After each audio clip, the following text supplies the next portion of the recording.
प्रियाजू का वो बताया हुआ उपाय। श्री वृंदा सखी, ये वृंदावन की अधिष्ठात्री देवी हैं। ये वृंदावन की पूरी व्यवस्था को देखती हैं। प्यारे जू के नित्य केल की व्यवस्था करती हैं और इनकी कृपा के बिना कोई वृंदावन में प्रवेश नहीं कर सकता। ये हमारी प्यारी जू की प्रिय सखी वृंदा सखी श्री तुलसी महारानी जी। चंद्रानना सखी ने कहा कि परम सौभाग्यदम राधे महापुण्यम वरप्रदम श्री कृष्ण श्यापि लब्ध्यर्थम, तो उनका तुलसी सेवनम मतम। मेरे मत में यदि तुलसी जी की सेवा की जाए, तुलसी जी का यदि स्पर्श हो जाता है, तुलसी जी का नाम कीर्तन किया जाता है, तुलसी जी को प्रणाम किया जाता है, तुलसी जी का वृक्ष लगाया जाता है, तुलसी जी को जल अर्पित किया जाता है और तुलसी दल से नित्य भगवत सेवा की जाए, तो बहुत जल्दी श्री कृष्ण प्रसन्न हो जाते हैं। प्रतिदिन जो तुलसी जी की भक्ति करता है, तुलसी का पौधा रोप करके तुलसी जी का सिंचन करना, तुलसी जी को तिलक लगाना, तुलसी जी को माला पहनाना, तुलसी जी की परिक्रमा करना, तुलसी जी को प्रणाम करना, वो कोटि सहस्त्र युगों तक ऐसा महान सुकृत होता है कि भगवान श्री कृष्ण के नित्य समीप रहता है जो तुलसी जी की सेवा करता है। जब तक मनुष्य की लगाई हुई तुलसी की शाखा प्रशाखा बीज पुष्प सुंदर दल से तुलसी जी सुशोभित होती है, तब तक हजारों कल्पों में श्री हरिधाम में रहते हुए उसका कभी पुण्य नष्ट नहीं होता। जैसे एक दिन तो 1000 कल्प, 2 दिन 2000 कल्प, वो भगवान के नित्य धाम में महान सुकृत के बल से भगवत धाम में रहेगा, जो तुलसी जी का पक्का मान लीजिए।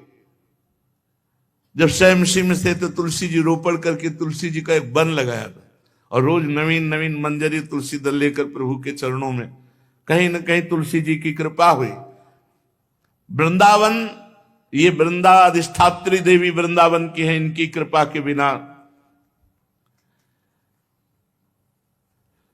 हे चंद्रानने, संपूर्ण पत्रों और पुष्पों को जो उतार करके सम्मान पूर्वक पहले प्रार्थना करनी चाहिए। हे वृंदा देवी, हे तुलसी जी, भगवान श्री हरि की पूजा के लिए या प्रियाजू की पूजा के लिए हम आपके कुछ मंजरी कुछ दल लेकर के सेवा करना चाहते हैं, आप कृपा करके मुझे दीजिए, और फिर उतार लें।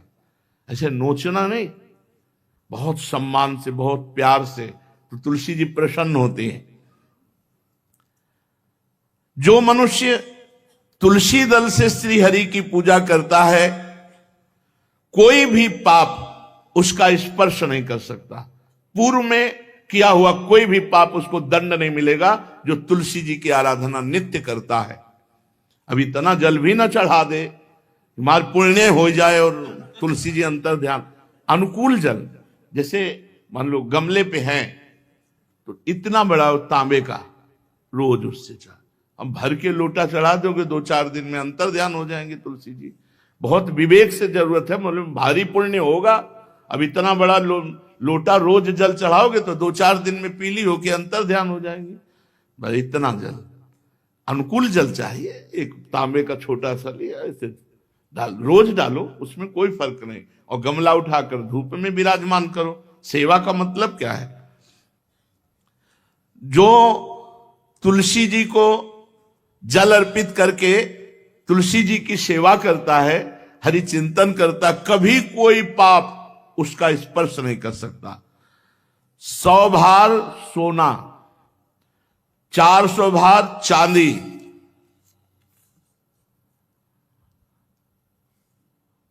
का जो दान करने का फल होता है, वो एक तुलसी दल उतार, जो अपने द्वारा लगाई हुई तुलसी दल, वो हरि के चरणों में अर्पित करो। ये 100 भार सोना और चांदी बराबरी नहीं हो सकती। कितना महत्व है।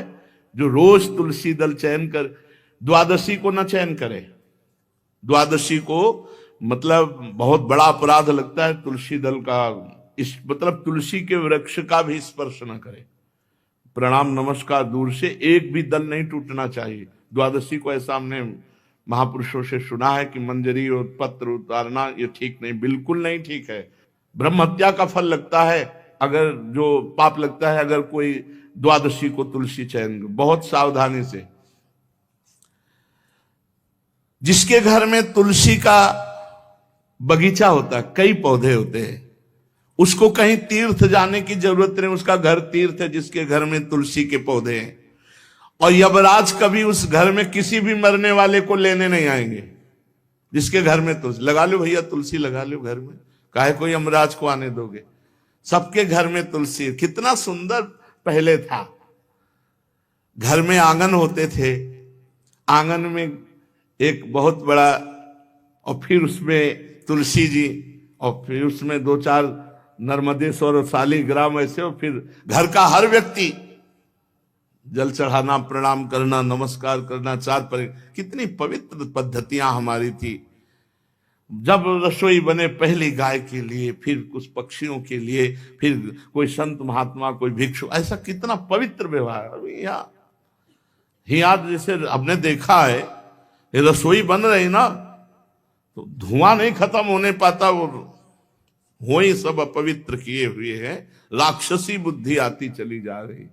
तुलसी जी, ये भागवती को वस्तु है। हमें लगता है बालकनी तो होती ही, बढ़िया बालकनी में एक ऐसा उठाने धरने वाला स्टैंड लोहे का रखो कि तुलसी जी को विराजमान कर दो। जिसके घर में तुलसी जी विराजमान होती, उसके घर में यमराज कभी नहीं जाते। जो तुलसी जी का सेवन करता है उसकी सारी कामनाएं तुलसी जी पूर्ण कर देती हैं। तुलसी जी को लगाना, तुलसी जी का पालन करना, तुलसी जी को सिंचन करना, तुलसी जी का दर्शन करना, तुलसी जी का स्पर्श करना, मनुष्य के द्वारा जो मन, वाणी और शरीर से पाप हो गए सबको तुलसी महारानी क्षमा कर देती है, दग्ध कर देती है। पुष्कर आदि तीर्थ, गंगा आदि परम पावन नदियां, ये सब जो स्नान आदि, अवगाहन आदि करने का फल देते हैं, वो केवल तुलसी जी घर में विराजमान है उसको वो फल मिल जाएगा। कितने बढ़िया। जो तुलसी जी की नवीन मंजरी प्रभु के चरणों में अर्पित करके प्रणाम करता है, वो चाहे कितना भी अपराध किए हो, वो कभी यमपुरी को नहीं देखेगा, कभी यमराज के पास नहीं जाएगा। जो मनुष्य तुलसी काष्ठ का घिसा हुआ चंदन लगाता है, उसके सारे संचित भस्म हो जाते हैं, और क्रियमाण जो वर्तमान, वो कभी उसको बांध नहीं सकते। तुलसी जी का काष्ठ का घिसा हुआ चंदन। जिसके घर में तुलसी की छाया होती है वहां पितरों को अपने आप कल्याण प्राप्त हो जाता है। जो श्राद्ध करने से लाभ मिलता है पितरों को, घर में तुलसी लगा के जो तुलसी की छाया, बड़ा वृक्ष, पितरों को तृप्ति मिलती है। चतुर्भुज ब्रह्मा जी सारंग धनवा श्री हरि के महामहिम स्वरूप की अनुभूति करने के लिए भी कहा है कि तुलसी जी का महान महात्मा है। अगर तुलसी जी का सेवन करे तो भगवान श्री हरि की महिमा को जान जाएगा। स्त्री हो या पुरुष, पुरुष नपुंसक नारीवा जीव चराचर कोय, सर्व भाव भज कपट तज मोह परम प्रिय सोय। शरीर वर्दी है, हमारी पोशाक है, हम सब एक हैं, आत्मस्वरूप है, कुछ अलग नहीं है। शरीर केवल पांच भौतिक है तो सबका पांच भौतिक है, उसमें चिन्ह है स्त्री पुरुष के, बस इसके लिए भगवान की आराधना निषेध थोड़ी है। जो स्त्री या पुरुष श्री तुलसी जी के काष्ठ के मन के बना के, जैसे छोटी कंठी या बड़ी माला धारण करता है, श्री कृष्ण उसके बस में हो जाते हैं। यह है तुलसी जी की महिमा। परम सुहाग श्री कृष्ण मिल जाते हैं, और कौन सी हमें उपलब्धि चाहिए। हे गोपनंदिनी, तुलसी जी का सेवन करने से श्री कृष्ण वश में हो जाते हैं।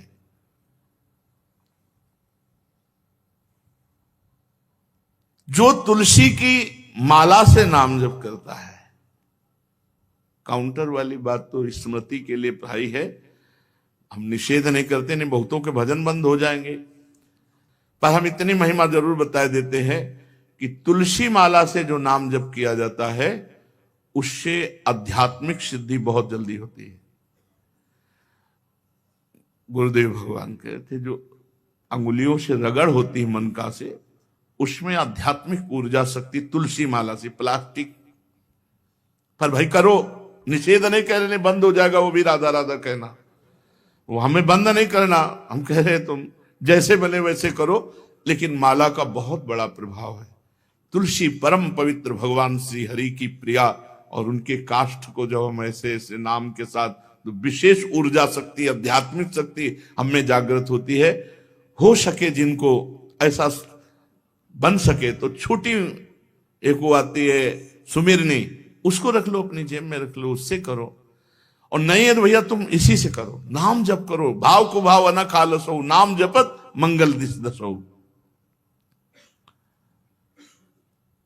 सुंदर सुंदर तुलसी जी के वृक्षों के समीप बैठ करके जो अनुष्ठान किया जाए वो बहुत लाभदायक।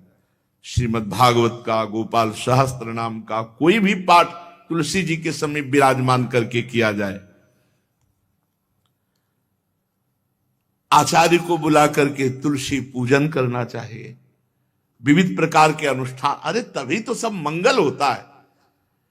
पहले था, हमने देखा है, 4 बजे माताजी दरवाजे के सामने लीपती, रोज का काम। जो पुराने घरों में देहरी के आगे आके 4 बजे लीप करके वहां अपना चौक के दीपक जला, मतलब क्या पवित्रताएं थी, क्या मंगल था। जब किसी को निमंत्रण दिया जाता था सबके पैर धोए जाते थे, सुंदर बिछौना बिछा करके, और उसमें बैठ कर पत्तल और रज के सकोरा कुल्हड़ ऐसे भोजन पाया, कितना पवित्रता। जो हमारी पूर्व पवित्रता थी, धोती कुर्ता चोटी, पवित्रता। मान लो अगर बाहर जा रहे तो पैजामा कुर्ता, ऐसे बहुत पवित्र पोशाकें थी, पवित्र आचरण थे, पवित्र खान पान था। घर में जाओ तो एक पवित्रता, एक किसी भी घर में ऐसा नहीं था कि देव मूर्ति ना विराजमान हो, किसी भी घर में ऐसा नहीं था तुलसी जी विराजमान न हो, 1-2 गाय जरूर होती थी, पवित्रता। अब तो बड़ा विचित्र, ये भारतीय गौएं जो श्वेत रंग की, जो अरुण रंग की, जो सींग वाली है, वो उनका आप दुग्ध देखिए, दूह कर रख दीजिए, स्वर्णिम कांति छाई मिलेगी। ये हमारी भारतीय पद्धति, ये हविष्यान्न, इससे देवताओं का, भगवान का, सबका अभिषेक पूजन होता है। शुद्ध गाय जो हमारी भारतीय है, तीला है उसके जैसे निकला हुआ, वो भगवान ने सेवा की है। हमारे गोविंद भगवान का नाम ही गोविंद, गौओं के इंद्र। भगवान सुबह से निकल जाते थे, शाम तक गौओं को चराते थे। बड़ा तो किशोरी जी ने श्री तुलसी जी के पूजन की बात,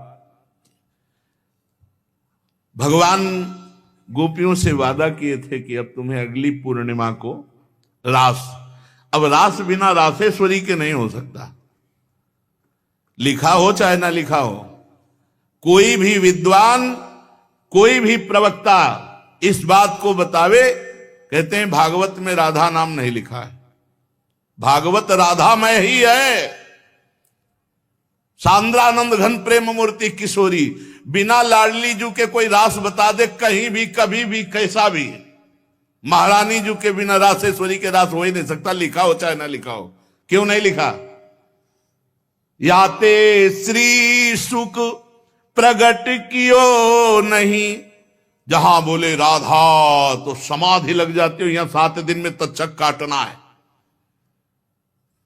श्री सुखदेव जी ने महारानी जी का नाम, हरिराम व्यास जी कह रहे, याते श्री सुख प्रगट कियो नहीं, जानि सार को सार परम धन, राधा नाम आधार। वैसे तो रोज संकेत वन में, पीछे हमने चर्चा की थी, प्रेम सरोवर में प्रियालाल मिलते थे, नंदगांव बरसा में। आज लालू ने एक नई लीला रची, गोप देवी लीला है।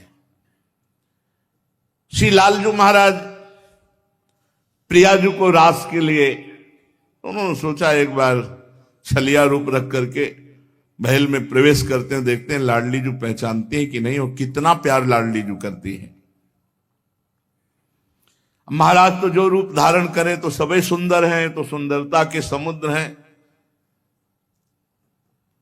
जब नकबेसर धारण करते ना, अंजन और घूंघट नीलांबर का, महाराज हृदय चूर चूर हो जाए, ऐसे सुंदर है।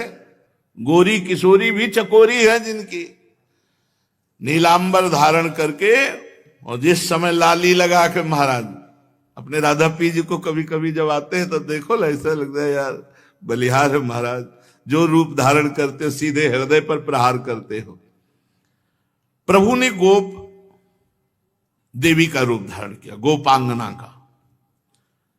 श्री चरणों में नूपुरों की झनकार, कटी में करधनी जिसमें क्षुद्र घंटिका लगी हुई हैं। अद्भुतम गोपिका रूपम चलत झंकार नूपुरम किंकिणी घंटिका शब्द मंगुलीयक भूषितम। बड़ी दिव्य अंगूठियां धारण किए हुए अंगुलियों पे, कमर में करधनी जो रुंझुन रुंझुन, श्री चरणों में नूपुर, और रत्न कंकण केयूर मुक्ताहार विराजितम। कलाइयों में रत्न जटित कंगन, बीच बीच में चूड़ियां कंगन, ऐसे बाजूबंद, कंठा मोतियों के हार और शीश फूल, केशपास, वेणी रचना, नासिका में मोती की बुलाक, बेसर और अलकावली, घुंघराली अलकावली, श्याम वर्ण के केश। ऐसा रूप धारण किया जो देखे मुग्ध हो जाए श्याम सुंदर को। वृषभानु भवन की तरफ चले। खाई और परकोटों से युक्त वृषभानु भवन 4 दरवाजों से सुशोभित, प्रत्येक द्वार पर काजल के समान वर्ण वाले गजराज झूम रहे। राजभवन की बड़ी मनोहरता है। उस मंडप प्रांगण में वायु के समान वेग वाले घोड़ों से अंगरक्षक महल की रक्षा करने वाले चारों तरफ दौड़ रहे वृषभानु भवन में, और बड़ी ही सुंदर सुंदर गौएं, धर्म धुरंधर बलवान सांड रमा रहे। बहुत से गोपाल बंशी वेद धारण किए हुए उनको संभाल रहे हैं। वृषभानु जी का भवन क्या है, ऐसा लगता है कि विश्वकर्मा ने पूरी कला कौशल लगा दी, और महारानी जी के लिए भवन के अंदर ही बगीचा, झरना, सरोवर, सब कोटि कोटि सूर्य के समान कांति वाली सुंदर सुंदर मणियां खंभों में जटित हैं, जिससे प्रकाश फैल रहा है। रत्न मंडित आंगन, बहुत से रत्न स्वरूप भूमि पे जटित हैं, और वहां वीणा, ताल, मृदंग आदि बाजे बजाती हुई बहुत सी मनोहर सखियां फूल छड़ी लिए हुए दरवाजे पर खड़ी हैं, संगीत बज रहा है। उस अंतापुर में दिव्य विशाल उपवन की छटा छटक रही। भीतर ही अनार, कंद, मंदार, नींबू तथा अन्य ऊंचे ऊंचे वृक्ष लहला रहे। केतकी, मालती, माधवी लताएं बड़ी सुंदर वृक्षों का आलिंगन किए हुए श्री राधा निकुंज महल के अंदर ही कल्प वृक्ष के फूलों की सुगंध से भौरे मत वाले हो रहे हैं। शीतल मंद सुगंध वायु चल रही है। कहीं सहस्त्र दल कमलों के पराग को बारंबार वायु बिखेर रही है। निकुंज शिखरों पर बैठे हुए मोर कभी नाचते हैं, कभी कूक रहे हैं, कहीं कोकिला, कहीं सारस, कहीं सुख, और फूलों के सहस्त्र सहस्त्र सैयाएं जगह जगह। कभी लाडली जो इधर से निकले किसी में भी विराजमान हो जाएं। मेघ मंदिर में सैकड़ों फुहारे छूट रहे। बाल सूर्य के समान कांतिमान कुंडल तथा विचित्र वर्ण वाले वस्त्र धारण किए हुए करोड़ों बलवान महल के आसपास श्री लाडली जी के, और श्री स्वामिनी जी की परिचर्या में सब सुसज्जित सखियां केसरिया रंग के सूक्ष्म वस्त्रों को सजाकर पर्दा बनाया गया है। जलज पुष्प, थलज पुष्प, जगह जगह पल्लव बिखेरे गए हैं और घुटनों तक पुष्पों का पराग महारानी जो चलेंगे राजभवन में। ऐसा मालती मकरंदों के फव्वारे, मालती मकरंदों के, मालती के सुंदर मकरंद के पराग के सुगंध से युक्त ऐसे फव्वारे चल रहे हैं। ऐसे आंगन